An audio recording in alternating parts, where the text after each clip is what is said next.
याद है इस क्लब में शामिल होने से पहले तुम दोनों एंटी थे एक दूसरे के।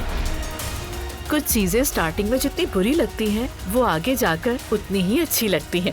मैं अपनी मामा को भी खबर दे दूंगा। तुम्हारे मामा पापा सेपरेट नहीं है क्या? बिल्कुल है, बस तलाक नहीं हो सकी ये कहो। रोहान बहुत बीमार है। जब मैं आई तो बेहोश पड़ा था। इस हाल में इसके साथ कोई होना चाहिए, अकेले नहीं छोड़ा जा सकता। मैं आ जाऊंगी, आप मुझे पिन लोकेशन सेंड कर दीजिए बस। नूर फातिमा, तुम्हें पसीना आ रहा है, शर्ट चेंज कर लो तुम।